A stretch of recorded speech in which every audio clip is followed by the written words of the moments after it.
Morning. Quite a number of things that we've discussed today, and I think it doesn't get lost in what's happening in the country, indeed around the world.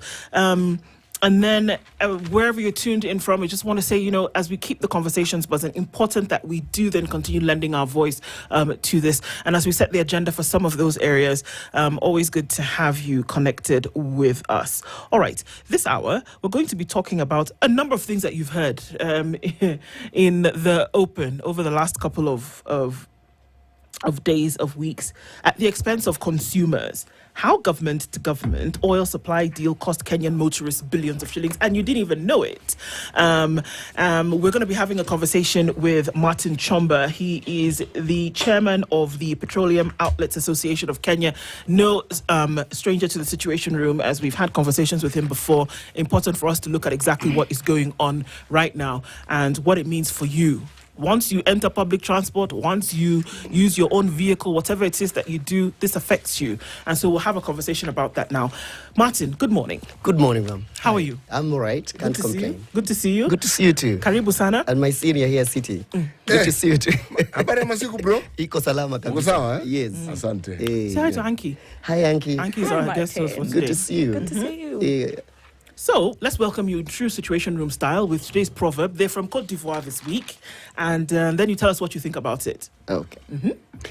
When the finger knows not where to go, it goes into the nose.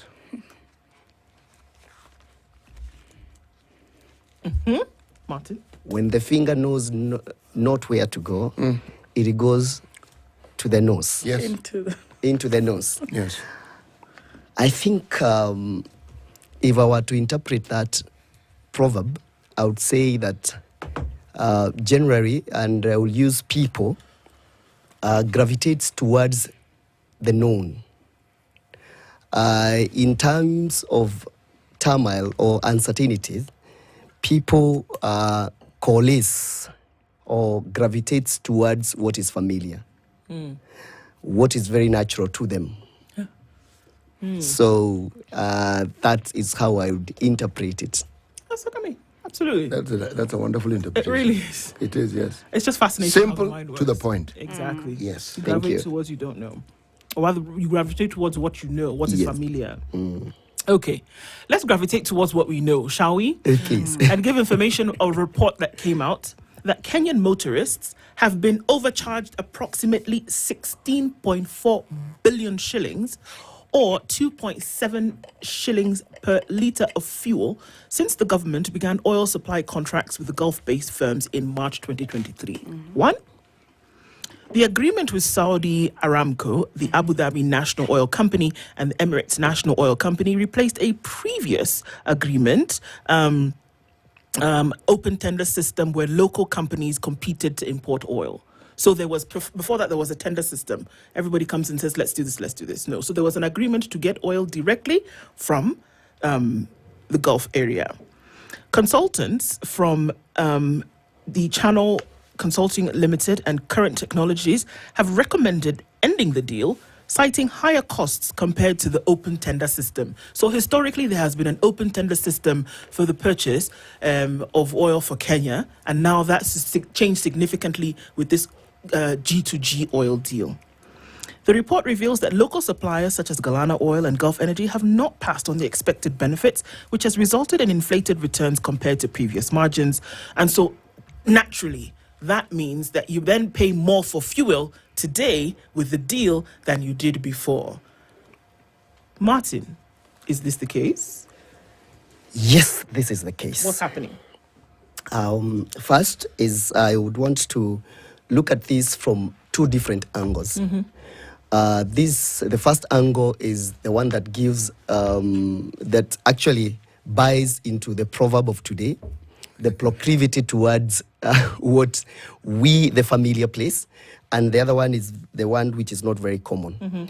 The truth of the matter, because of the deal of G2G, the contract around G2G, I don't have the very details of the G2G, but the contractual agreements makes it not oscillate much.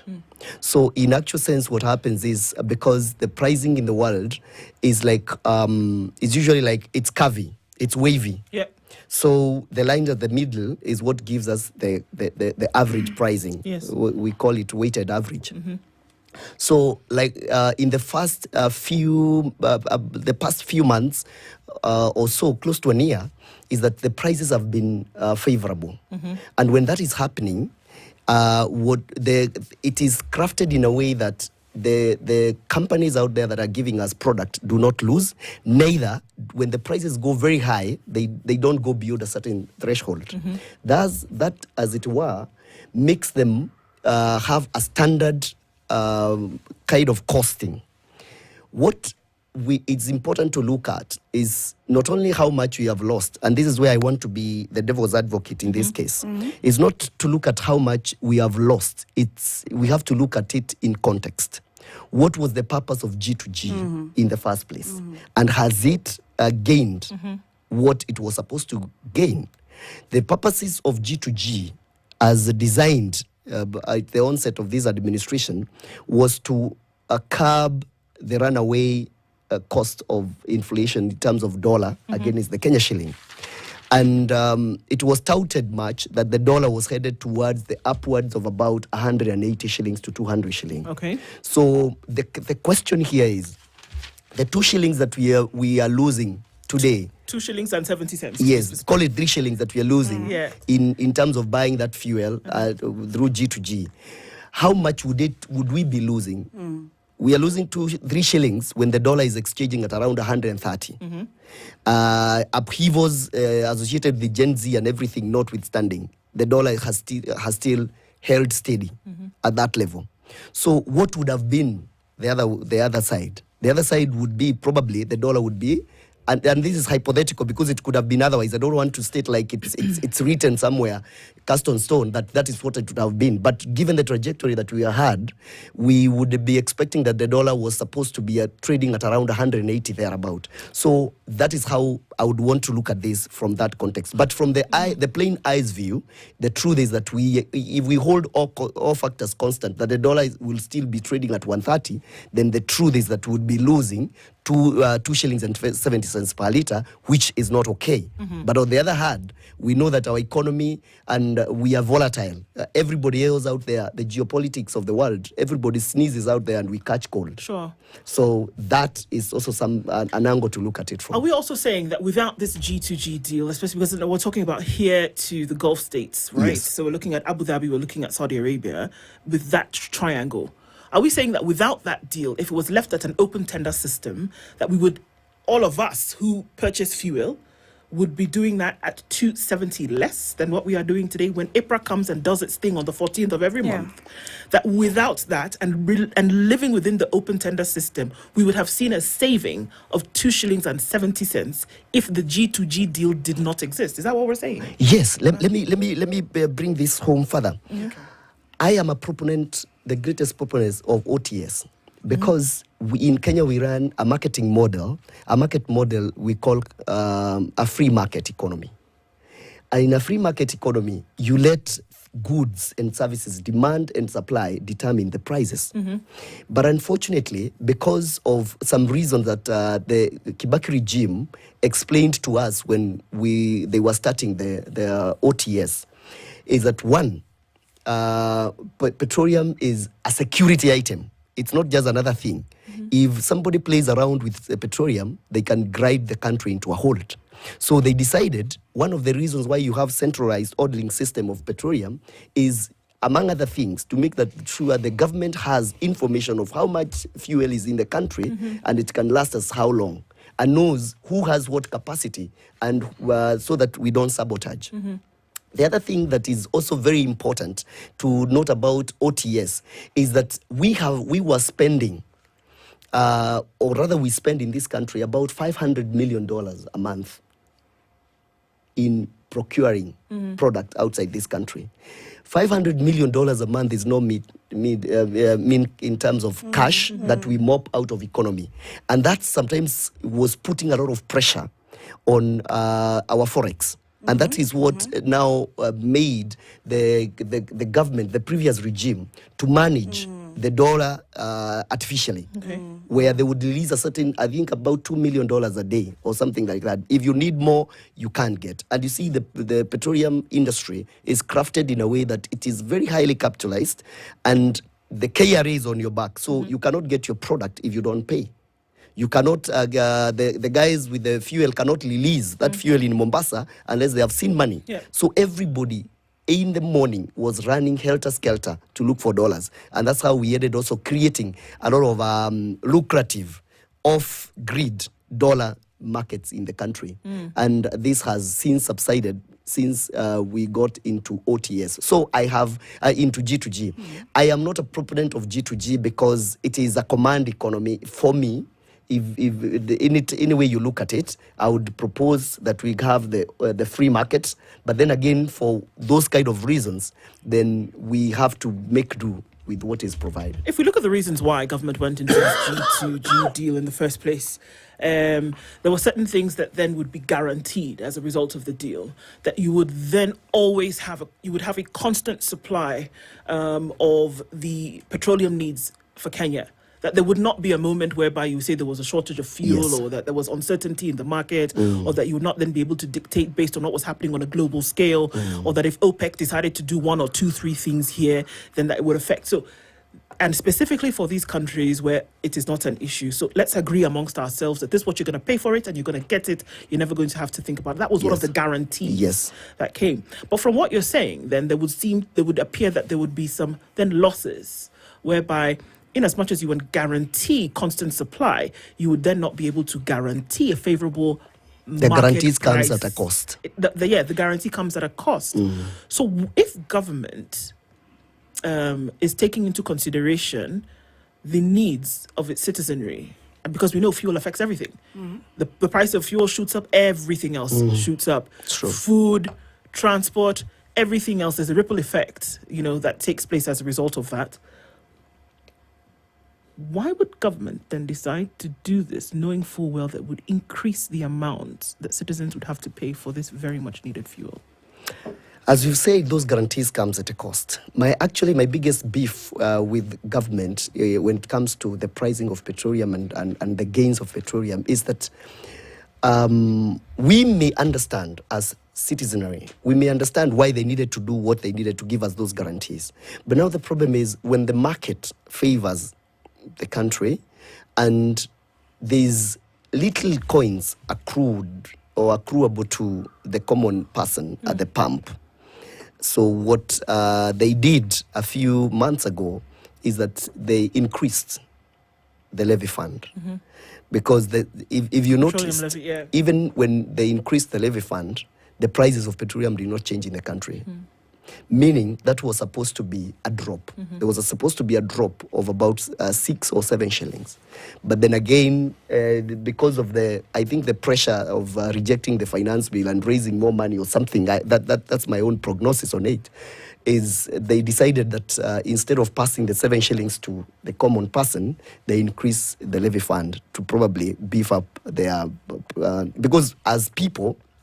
And as people who understand the political economy, we may understand why some of these things are done the way they are done. But then again, it would only be fair that if the market out there, the fluctuations within the market out there allows for something to accrue to the common person so that they can have an ease at the pump, then you allow them to get that. And that's how people would appreciate that when the prices of petroleum go high, then we appreciate, we understand. But when they go low, we should also be able to enjoy. And when you leave that, people to feel that, the people may not have a beef when prices go up and when they come down, because they understand that if we get benefits at the source, then you pass them to us. But if you get a hit at the source, then you pass it to us and we get benefits, you don't release it to the people, then that becomes a problem for me. What I hear you to be saying is that the G2G arrangement achieved the complete opposite of what it was supposed to achieve. Because if you look at and if you simply read about government-to-government agreements, the whole point of it is that, one, if it is something to do with, say, the petroleum industry, you will afford a certain stability, meaning these fluctuations and uncertainties will be reduced. when it comes to certainty about the supply of the product, it will be available. Again, when you relate the manner in which we buy our products with the dollar, simply because the arrangements will have been made so that you get the best sort of deal here Possible. meaning, yes, at a fixed rate, for instance. So we will be protected against the vagaries of the shilling or whatever it is. And because the G2G has to do with the relationship between the two countries, many certainties are protected. Now, if all we're seeing within the petroleum industry is the complete opposite, fluctuations, the very thing in which we're supposed to receive by the bucket load, certainty, we receive uncertainties. You're not certain. And now you have a situation where you're being told we now need to increase. So you wonder, what were the details of the G2G agreement? I mean, I, as an individual, accepted it on trust, saying that Government is doing the best thing for you. yes, exactly. Now, when what I see is the complete opposite, and why I say it is something that needs to be observed, the problems that we have would occur if, for instance, our shilling was fluctuating violently against, say, the dollar. It's not. It's not. It's not violent. No, it's not. In fact, minimum. So why then? What is causing this thing? Now, are we saying that the prices of petroleum products in the world market have suddenly shot up tremendously? Again, brings me back. What agreement did we have? Allow me to add something to what Siti is saying, because I'm looking at other voices that are weighing in, and very key voice put emphasis that the success of the G2G, and I'm reading directly, plan should not only be seen in terms of declining the fuel prices, but also, according to him, its ability to create a new market for foreign exchange, reducing the reliance on commercial banks for dollar purchases by oil importing companies. Now, according to him, it was very keen Treasury, says this actually worked. So we should not only, look at it in the eyes of the fuel, but according to him, there are successes that we are seeing in regard to the G2G. I don't know if you share some of these sentiments, even as you add to what CT also brought. Let me say this. It is important to note that the government of Kenya does not own even a liter of oil in this country. It doesn't. Yeah. The agreements that we are calling G2G today is just a guarantee.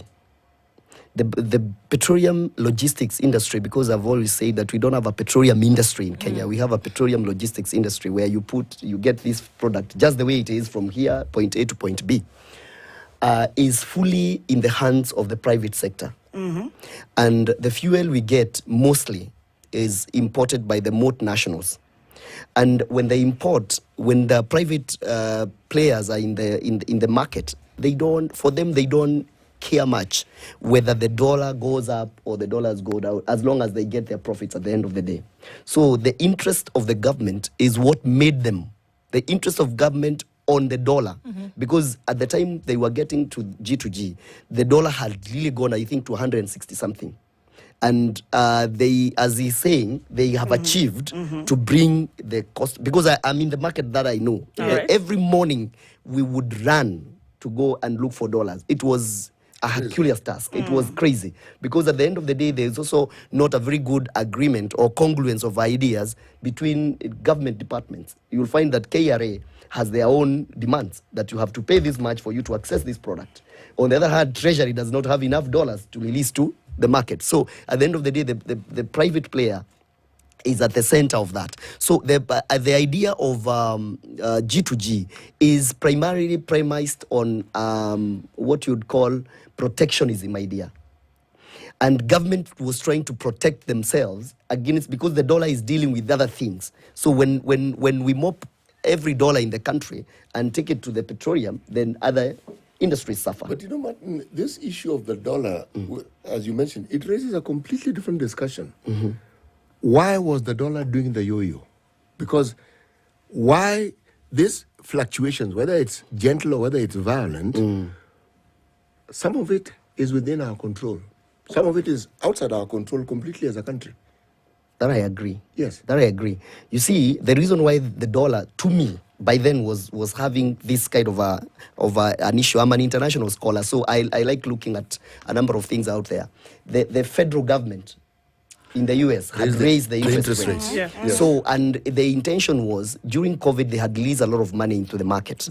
And that money had no value. So the federal bank Reserve Bank wanted to mop it up. So every serious company would want to go and invest their dollars in a very stable economy, which is the US.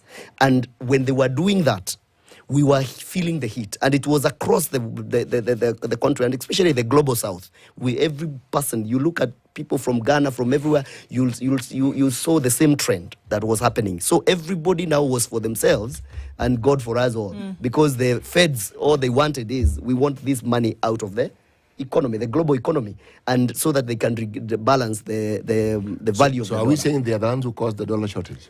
Of course. By and large, I would say the mop-up of the dollar by the Federal Reserve Bank was the biggest reason. Among other simple issues, it was the biggest reason why there was a lot of capital flight in terms of dollar from countries, especially in the global south. Because remember, most of the people that are working in global south are multinational organizations who are not necessarily domiciled in terms of their headquarters in those global south countries. So if I'm Martin and I'm a multinational organization and I'm domiciled in France, the guys from France will say, collect the dollars, your profit in terms of dollars. We have a very good lucrative investment opportunity in Federal Reserve Bank, and we ship that money. So that caused a lot of issues in terms of how government would manage. So how would the G2G arrangement help us allay this or stabilize what you've just described? Because what brought about the instability was outside our control. Yes, Even the though we are G2G, what exiting the in December. G2G came to help with was the time they have given, the 6 months arrangement they have given, that you don't have to get the dollars today. So between the shipment and the payment, there's 6 months that you are given to take all your time and accumulate those dollars, so that you can pay the countries and the companies, because this is the arrangement. When you say like the G2G, you say the Galana of this world and Gulf, they bring in product to Kenya. They bring for everybody. Previously, Galana and Gulf would expect you to pay them in dollars. Yes. But today, they accept that because you are selling at the pump with Kenya shilling, pay us through the dollar. Our arrangement with KCB Bank or whichever is providing the LC will allows us now to try and mop up the dollars. Convert this money into dollars in our own time and pace. All right. Sorry. Do you mean that in the 6 months there was the possibility of getting this on credit? Then there was no possibility. All right. But you see, when government came in, and Yes. that's why I say the government now gave the guarantee that give her the fuel. I guarantee you that she will pay you in 6 months. Yeah. Right. So that is the only role of the government. The government does not own anything. And that's why we have a lot of issues that we pick with government, because they sometimes play like they own products, but they don't. And because the government interest is the public, sometimes it will override the dealers. And that's why you'll see the next big story is about the cost that is the study that is being done. The cost, and also that come December this year, the likelihood of government still being in this deal then is rather low, because they've already announced that, we're probably not going to be doing this come January 2025. We'll come and talk about that when we come back from the break. Martin Chomba is here this morning, and we're looking at, the G2G deal vis-a-vis what Kenyans have to spend, what Kenyans have been spending for the last couple of months, or rather last 6 months, 7 months, a lot more than probably they should be, and how billions have been consumed that shouldn't have been. All right, we'll come back and continue with that conversation. It's 28 minutes to 10. Join us each week for music and the spoken word, featuring the